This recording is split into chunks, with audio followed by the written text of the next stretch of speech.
Olá, seja bem-vindo, muito bem-vindo ao primeiro episódio do Podfisco MG, o podcast oficial do Sinfaz-Cisco MG, o primeiro sindicato, o pioneiro do estado de Minas Gerais, do Fisco Mineiro.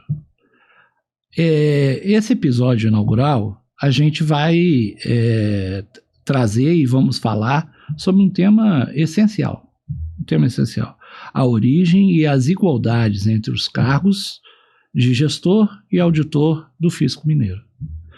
E eu aproveito para lembrar a turma, esse conteúdo também está disponível no nosso canal no YouTube.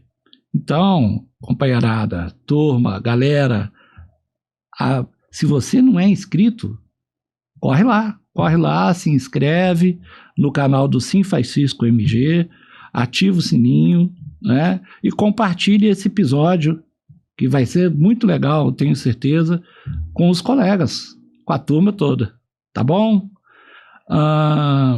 E claro, siga também o Sinfaz-Cisco MG nas redes sociais, estamos no Instagram, no Facebook, no Twitter, sempre com conteúdo atualizado e de relevante, muito, muito importante para a nossa categoria.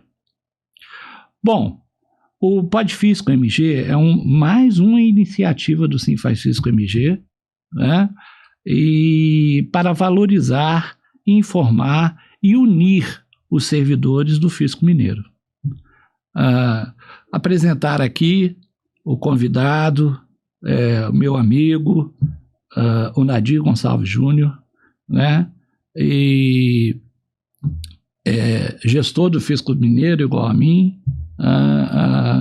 é secretário-geral do Sinfaz-Fisco MG, e ele tem um conhecimento, uma experiência, uma expertise muito grande sobre tributação, arrecadação, é formado em direito, então junta a prática com a teoria, e com isso dá um caldo muito bom.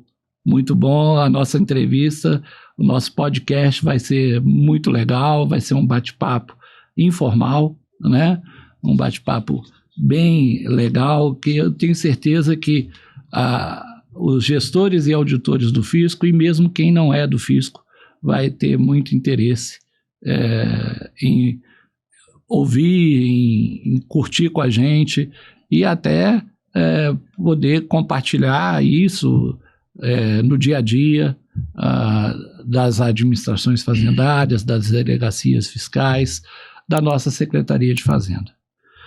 O nosso tema, como eu falei, né, é a origem e igualdades entre os cargos de gestor e auditor do Fisco Mineiro, certo? E a origem nossa, né, dos nossos cargos, tá lá no século passado, no finalzinho do século passado, né, que com a Proclamação da República. A Proclamação da República, em 1889, em 1891, as províncias passam a ser estados, né? E não foi diferente com a província de Minas Gerais, passou a ser estado, e aí é criada a Secretaria de Finanças de Minas Gerais, e logo em seguida, em 1896, o primeiro cargo da Secretaria de Finanças de Minas Gerais, o coletor, na época colector, né? E esse era o único cargo, e esse único cargo, né, ficou sendo o único cargo, solitário, sozinho, reinando na Secretaria de Finanças, então, na época, Secretaria de Finanças, por 40 anos. Desculpa, 40 anos, porque só em 1936, no período da Era Vargas, lá entre 1930 e 45, com a reorganização da estrutura do Estado, da estrutura administrativa do Estado, foram criadas as exatorias, com o objetivo de centralizar a arrecadação, né? E aí criou-se o cargo de exator, né? Exator. E o coletor passou a ter a companhia do exator, que são cargos que nós sucedemos, né, como gestor do Fisco Mineiro. Então, Nadir, esse é o início de tudo, né? Esse é o início de tudo. E logo após, rapidamente, 10 anos depois, a Constituição de 1946 criou o ICM, foi o primeiro tributo estadual. E com isso criou-se 2 leis e 6 cargos. A partir de 1947, a gente tem a lei de fiscalização, com 3 cargos: fiscal de renda, agente fiscal, que ficava mais no trânsito, nas estradas, e o auxiliar de fiscalização, que ajudava o fiscal de renda, o agente fiscal, nas ruas, nas estradas, nos postos de fiscalização, certo? E do outro lado ficou o coletor, o exator e o escrivão de exatoria, nas exatorias e coletorias. As cidades maiores tinham coletorias, ao contrário, todas as cidades tinham a sua coletoria, e as cidades maiores tinham as exatorias também, que era com o objetivo de centralizar a arrecadação. E aí, nesse período, a gente vai ter 6 cargos, como é lá no Amazonas, não é, Nadir? No Amazonas são 6 cargos. Sim, no Amazonas são 6 cargos. Primeiro, né, eu gostaria de te cumprimentar, Marcos, parabenizar a você e a diretoria do Sinfaz Fisco por ter conseguido tirar do papel a ideia do Podfisco de Minas Gerais, o Podfisco MG. Há muito tempo a gente vem gestando, né, no sindicato, a realização desse podcast, e assim que a diretoria colocou nas suas mãos esse projeto, você correu atrás, né, da estrutura, da organização, e estamos aqui hoje. Eu estou muito feliz, muito alegre de poder estar aqui com você nesse primeiro episódio. Obviamente que a gente gostaria de, no primeiro episódio, estar com alguma autoridade, alguém mais gabaritado, alguém que pudesse trazer visão de fora, mas também tem uma questão que, sendo o primeiro episódio, né, nós vamos poder sentir como as coisas acontecem, e fica mais fácil a partir daí para a gente trazer mais gente, porque essa é a ideia também. Né? Trazer outras pessoas para discutir conosco, gente que tem visão diferente, conhece outras estruturas do fisco, né? Nós que já militamos muito na FebraFisco, né, que é a nossa federação, a gente consegue hoje ter uma visão muito maior do que aconteceu, né, nas administrações tributárias durante todo esse período. E é interessante que vários estados já fizeram muitas adaptações e muitas reorganizações da FebraFisco para cá, de 2011 para cá, né? Então, a gente vê que as administrações tributárias, elas estão sempre evoluindo, né? E às vezes involuindo também, porque às vezes as experiências que trazem nem sempre são as melhores.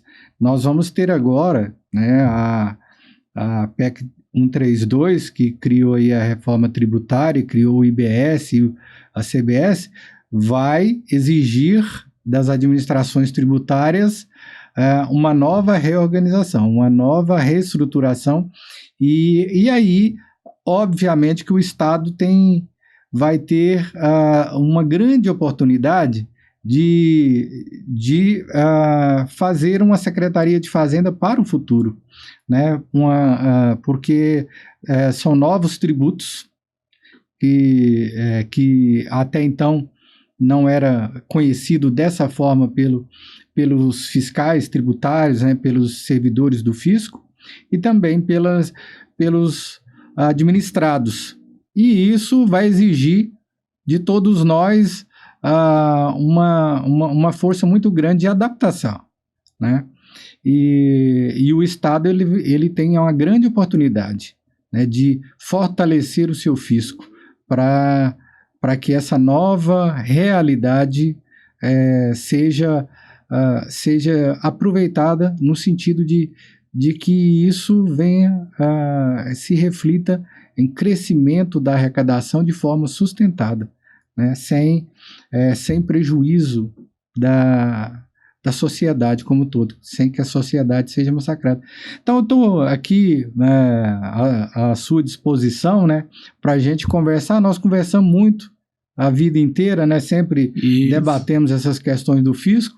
Agora podemos conversar aqui com mais tranquilidade e também compartilhar isso com os colegas, porque eu tenho certeza, Marcos, que agora com a proximidade da regulamentação do IBS, da criação, né, da nova lei orgânica da administração tributária, tem muita gente, né, no colegas nossos do fisco mineiro e também do fisco brasileiro, dos municípios que vão ser impactados, né, estão aí ansiosos, né, sem saber o que vai acontecer.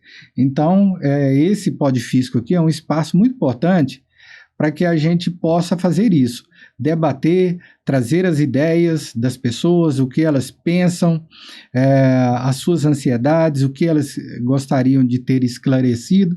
Então, esse espaço é muito importante, por isso que eu acho que o Sinfaz-Fisco foi muito bem em criar essa oportunidade e espero que a gente possa fazer com que isso cresça cada dia mais e até a implementação do IBS, a gente vai ter muitos assuntos importantes para tratar aqui nesse Podfisco.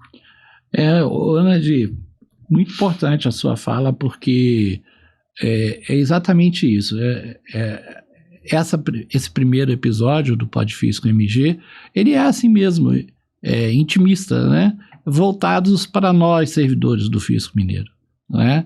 Para que a gente possa, baseado em toda a história, no passado, mas principalmente no presente e no futuro imediato, que está batendo na porta aí, né, com a lei orgânica, com a reforma tributária, que a gente possa contribuir nesse momento importante com toda a nossa experiência, nosso conhecimento, né, tanto dos gestores quanto dos auditores fiscais, que são os dois cargos da administração tributária, do grupo de tributação, fiscalização e arrecadação.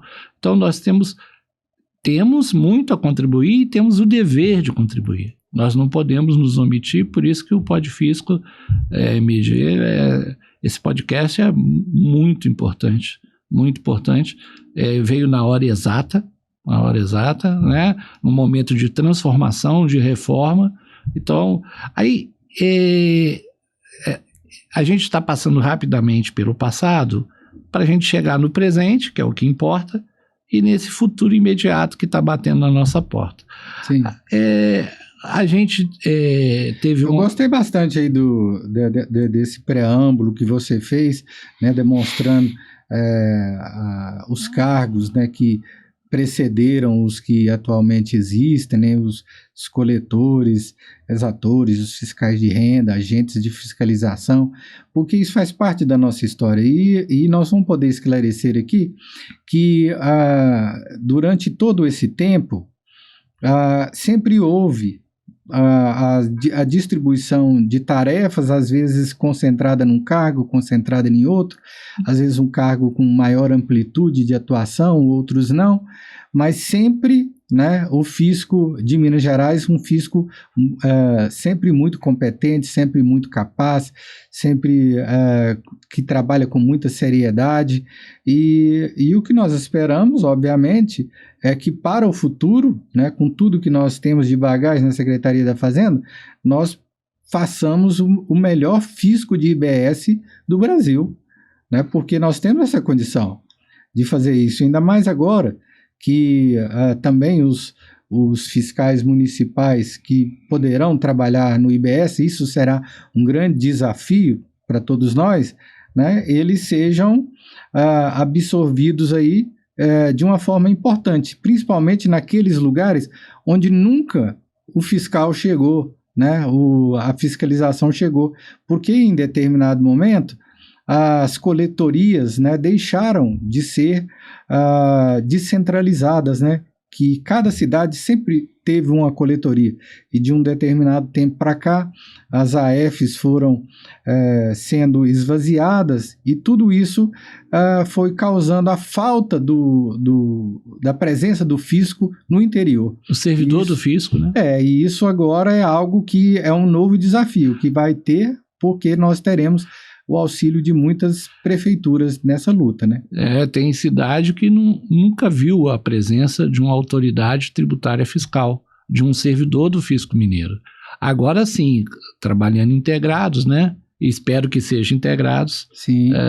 Tanto é que, né, Nadir, essa experiência, essa história nossa do servidor do Fisco Mineiro, que alternou entre cargo único e mais de um cargo, né? Sim. O fato de ter mais de um cargo trouxe benefícios e trouxe coisas ruins, Sim. como a guerra corporativa, a luta fratricida, né? Exato. E o que nós precisamos nesse momento em que é criado o IBS, não sei se você concorda, precisamos nesse momento em que é um tributo, é um imposto estadual e municipal, né? Ao mesmo tempo, porque a fusão do ICMS estadual com o ISS municipal, nós precisamos de integração, né?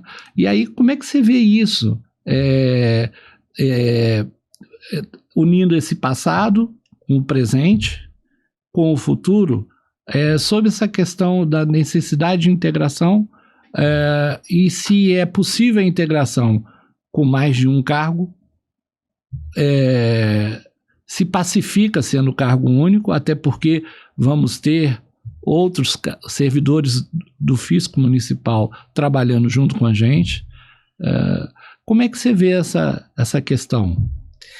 Então, Marcos, isso é uma coisa, é um desafio, né? Um desafio muito grande para o comitê gestor, que vai fazer a regulamentação do IBS, né, a forma como isso será tratado, como esses personagens vão conviver. Então, eu penso que será um desafio muito grande para as administrações tributárias, para chegar nessa integração que você fala, né? Porque antes de chegar na integração fisco-estado, prefeituras, né, há questões internas dentro dos próprios estados e das prefeituras que deverão e precisarão ser solucionadas, né, para que o fisco cuide daquilo que é primordial, que é a questão envolvendo a arrecadação mais próxima possível da realidade que a atividade econômica fizer, né? Se o fisco ficar envolvido com as suas questões internas, com as suas lutas uns com os outros internamente, vai ter muita dificuldade, né? Até porque hoje nós não temos problemas com o fisco municipal, né? Estava cada um no seu quadrado. Isso. Agora vão estar todos dentro do mesmo quadrado, e aí nós mesmo barco, né? Do mesmo barco, e aí nós vamos ter que as questões envolvendo como será, por exemplo, o fiscal estadual, obviamente que ele tem a amplitude, ele vai poder trabalhar em qualquer município do estado. Agora, o fiscal de âmbito municipal, ele vai ficar adstrito ao seu município.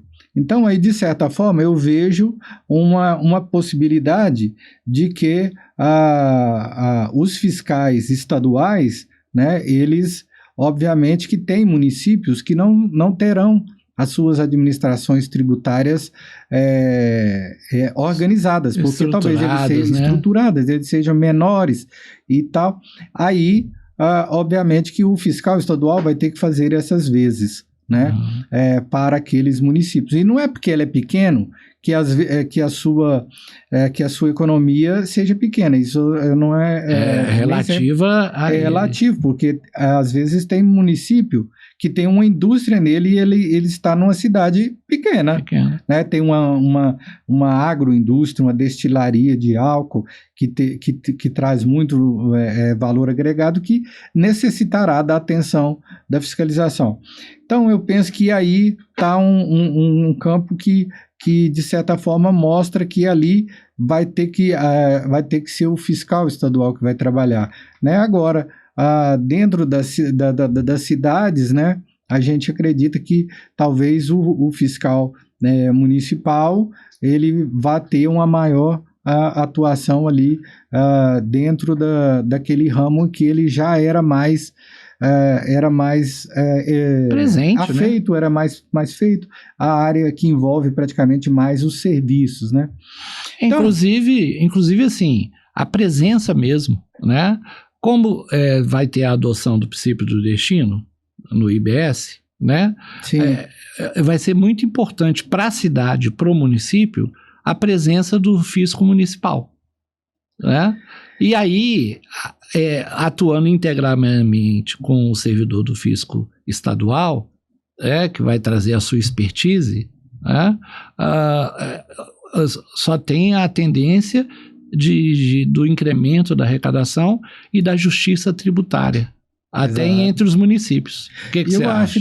Eu acho também, Marcos, que vai poder voltar a ter algo que a gente perdeu com a questão do fechamento dos postos fiscais, que o ICMS, em um determinado momento, os estados foram fechando os seus postos de fiscalização, e aí os contribuintes começaram a perder a noção de que estaria sendo observado pela fiscalização, né? Aquela sensação de periculosidade de estar fazendo algo errado que poderia ser pego. Esse receio hoje quase não existe mais.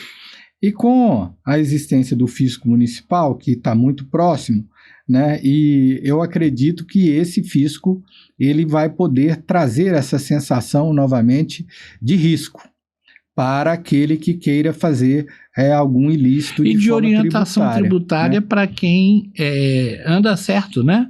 A presença do servidor do fisco, seja municipal ou estadual, dá a oportunidade de combater quem ultrapassa a lei. Sim. E dá a oportunidade de orientação, acompanhamento, ajuda a quem cumpre a lei. Muito mais próximo, né? O servidor, né, do município, ele é muito mais próximo da população. Hoje em dia a gente sabe, né, em que pese realmente as ferramentas modernas, né, de contato com os contribuintes, via sistema, essas coisas todas são importantes porque facilita a vida do contribuinte, mas por outro lado, né, também deixa muito fria essa relação e muito distante. Às vezes o contribuinte faz a sua solicitação pela internet e aí ele não tem mais como saber, né, aonde está, e às vezes o pedido dele que ele fez aqui em Belo Horizonte, às vezes vai ser respondido por alguém lá em Juiz de Fora, lá em Uberlândia, porque foi dividido em grupos temáticos, e esse grupo temático está em outra cidade, e nem se ele quisesse, se ele tivesse condição, ele não teria, né, para falar. E isso é algo que tende a diminuir com a essa gama maior de de órgãos de tributação, né, nos municípios. Os municípios é que as coisas acontecem.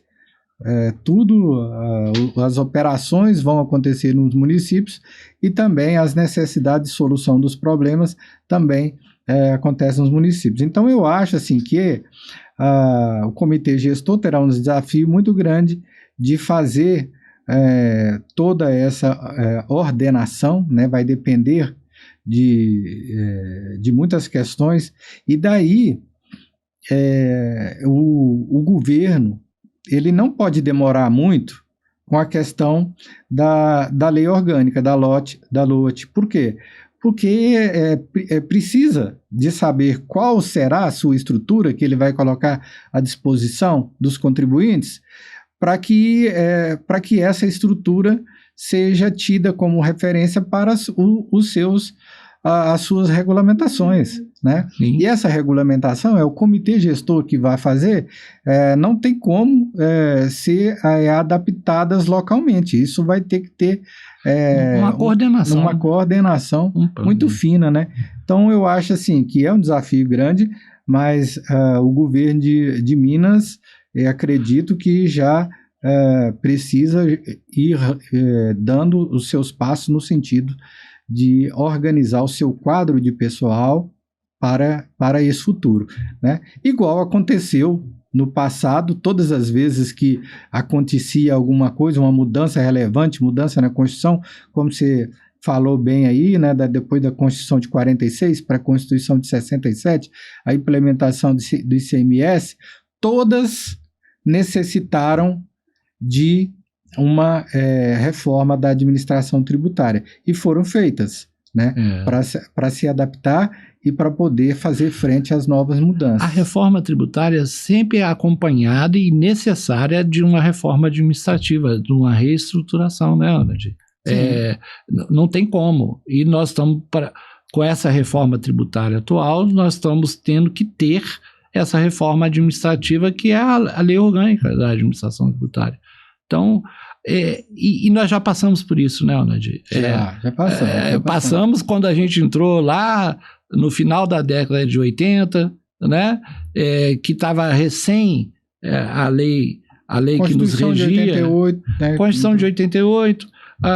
Antes disso, a gente tinha a lei 6762, que é de 75, mas que foi mudada, foi sendo mudada, atualizada, por causa principalmente da Constituição de 88, que trouxe o concurso público, né? A obrigação do concurso público, até então não era obrigatório, se bem que a Fazenda tem uma história de concurso público até anterior. No início da década de 80, houve vários concursos, né? Houve, sim. Nós somos do concurso de 86, nós dois aqui, sim. Né? Temos concurso em 82 para fiscal de tributos estaduais, né? 84 de agente, depois para técnico tributário, em 86, que foi quando nós entramos. Então, antes da mudança na Constituição de 88, já havia mudanças na Secretaria de Fazenda, como foi assim, né, com a exatoria, né? A mudança nas constituições e reformas tributárias fizeram reforma administrativa, fizeram a criação de cargos e depois a extinção deles nas reformas, que é um momento que nós vamos viver agora, né? Agora. E aí é uma coisa que eu queria te perguntar, que é o seguinte: nós temos vários elementos nesse momento de transformação. Centralização, como houve lá com as exatorias, agora estamos vivendo com o comitê gestor do IBS, que é uma centralização. Ao mesmo tempo, paradoxalmente, a gente está vivendo uma descentralização com o servidor do fisco municipal trabalhando junto com o fisco estadual, o que descentraliza. Sim, né? Sim. Apesar de que nós estamos vivendo um esvaziamento das AFs e fechamento, e até extinção, como foram extintos os postos fiscais, como você muito bem lembrou. Então, esses paradoxos, essas contradições, né? E sempre num momento de reforma, acontece muito, né? E os ânimos se exaltam, porque com a reforma administrativa, cargos serão extintos. Mas o servidor não pode ser extinto. Não pode, né? Não tem jeito, né? Extinguir o servidor. E aí, essa reforma administrativa, que é a LOT, né, que é a lei orgânica, é preciso, exatamente como você falou, o governo coordenar, né, para que não vire briga. Não vire briga. E até porque o novo mete medo, né, Ronald? Mete medo. Com certeza. Eu me lembro muito bem, quando eu ingressei na Secretaria de Fazenda, estava começando a informatização, chegando os primeiros computadores, e me lembro que tinha colegas, né, que eu conheci quando eu cheguei, que eles tinham seus controles lá, manuais muito organizados, porque a Secretaria da Fazenda é sempre muito organizada, tinha os seus controles de arrecadação ali, as anotações, os livros, os protocolos, e eles ficavam com muito medo de deixar aquilo. Durante muito tempo coexistiu o controle de conta corrente que vinha no sistema do SICAF e os servidores fazendo os seus controles ali, porque eles manuais, né? Manuais, eu não queria desapegar, né? Até que em um determinado momento algum chefia deu a ordem lá, falou assim, não, vocês têm que abandonar isso daí e vamos cuidar aqui para que esse controle informatizado esteja perfeito igual o seu está. E cada um sofre de um jeito, né? E sofrendo, né? Sofrendo as mudanças vindo, sempre impostas, né? E eu acho que isso é algo que não precisa acontecer agora, né?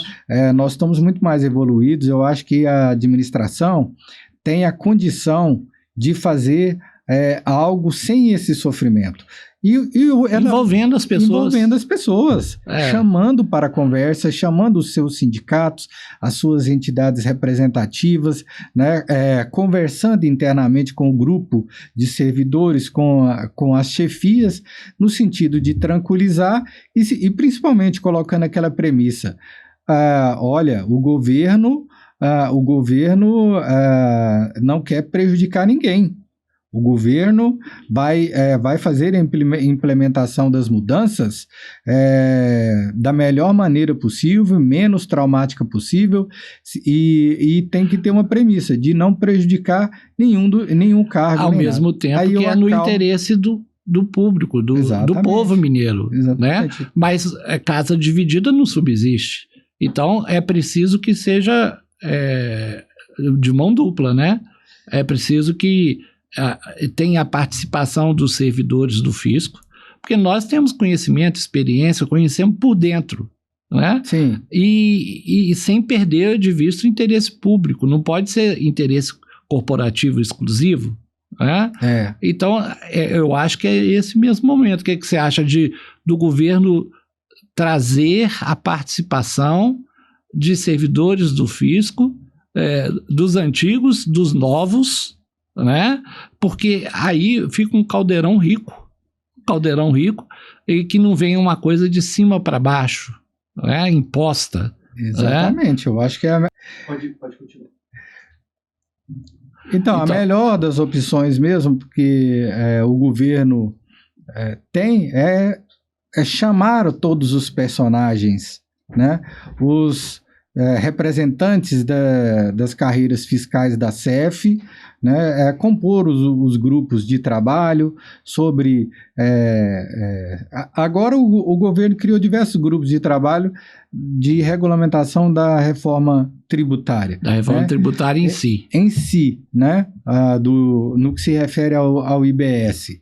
Mas eu acho que o governo não precisa aguardar a edição da Lei Complementar Federal, né, que vai trazer os direitos, deveres e garantias dos servidores das carreiras específicas, como está, né, na Constituição, que foi colocado lá pela PEC 132, para daí começar a tomar iniciativa. Não, já pode desde agora, né, tomar a iniciativa de ir conversando, fazendo os estudos, analisando, avaliando, distensionando o ambiente, porque é aquilo que você falou, fica todo mundo receioso, achando que o governo, apreensivo, que o governo vai propor algo de ruim para ele, né? E não precisa ter isso. Não precisa chegar a esse ponto. É importante que o governo entenda que esse momento é um momento crucial para o Estado e para a sociedade. A partir daqui, tudo vai mudar.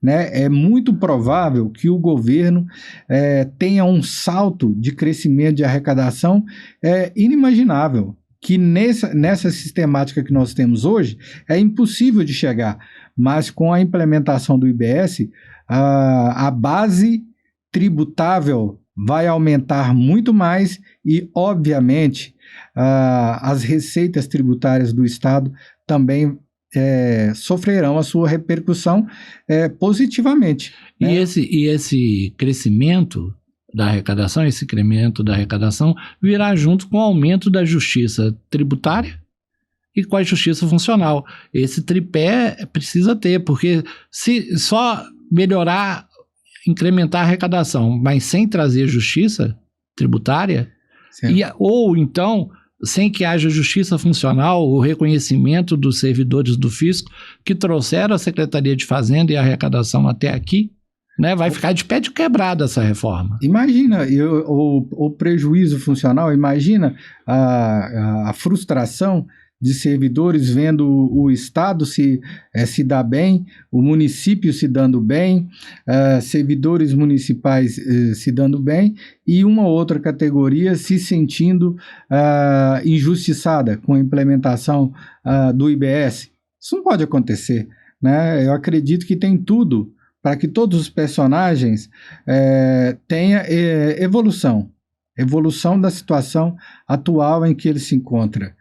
Né, no sentido de que tenhamos algo melhor para oferecer para a sociedade brasileira, para o povo de Minas Gerais, que é o que importa. É o que importa. Precisamos aí que o Estado de Minas Gerais volte a ter uma arrecadação de modo sustentado, que consiga com isso suprir as suas necessidades.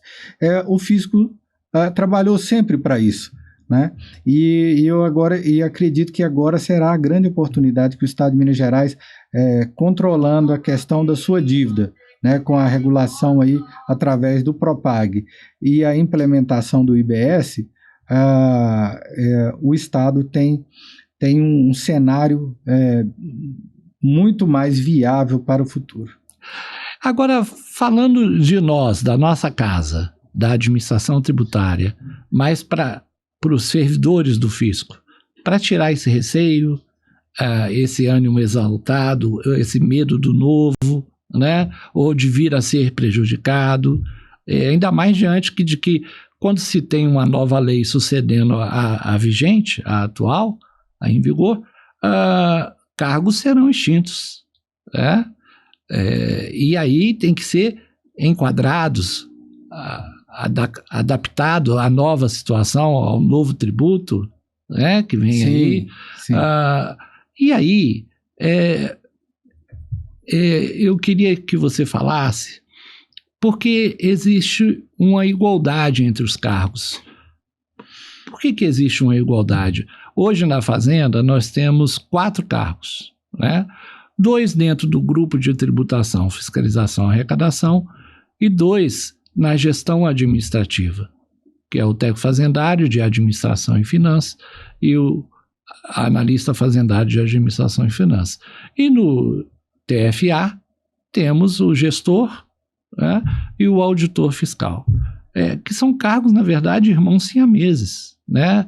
A gente pode ver na própria lei 15.464, né, essas igualdades. Lá, sim, tem 6 igualdades só na lei 15.464, né? Exato.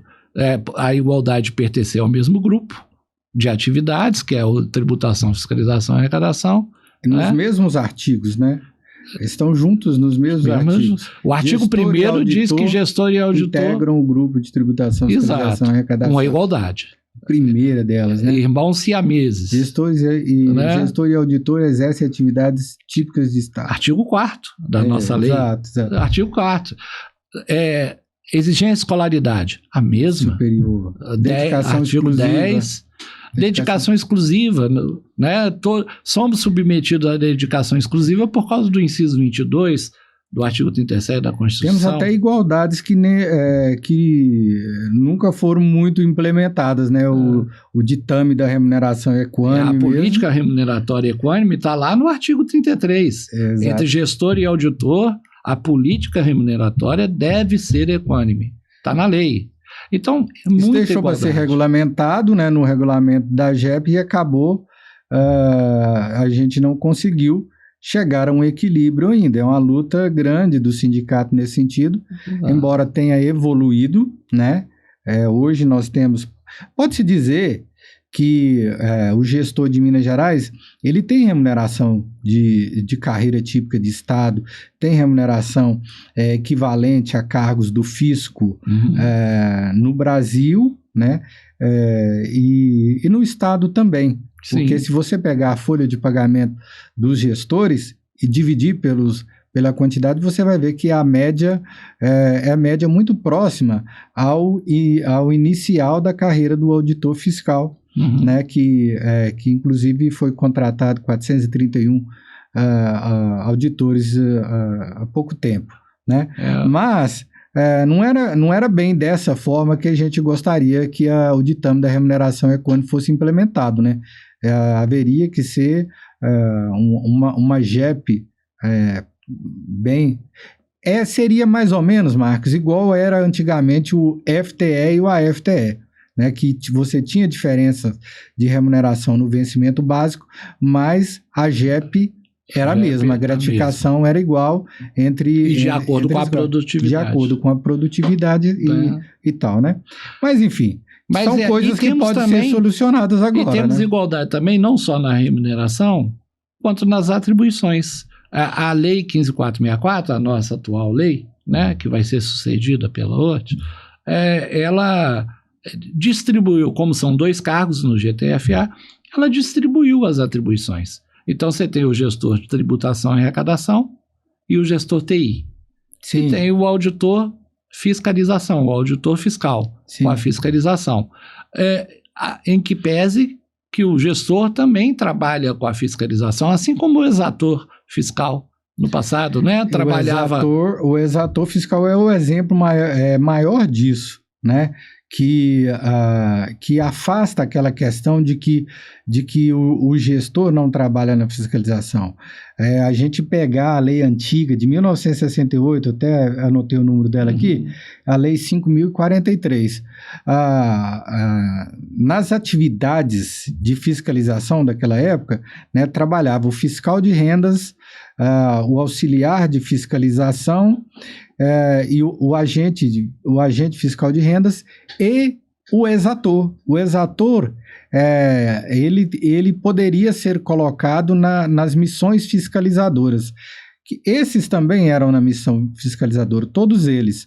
E quando ele era colocado na missão fiscalizadora, acontecia uma coisa que o exator ele passava a ser o mais bem remunerado dessa turma, porque ele já tinha a remuneração de exator que já era maior, porque ele tinha percentual na arrecadação.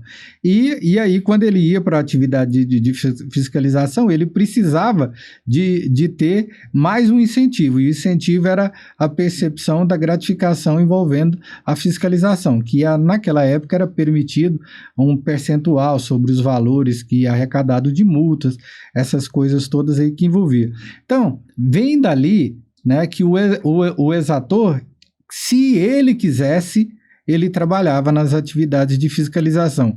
Não era muito comum, porque o exator, ele era um burocrata, né? O burocrata que trabalhava nas exatorias, fazia a arrecadação, fazia os pagamentos, né? Ele trabalhava nas cidades, e naquela época a fiscalização era muito penosa, né? A atividade de fiscalizar, as estradas eram ruins, os carros eram ruins, né? E muitos exatores não queriam enfrentar ainda corria risco, muitos andavam era armado, porque corria risco mesmo na atividade fiscal da época, né?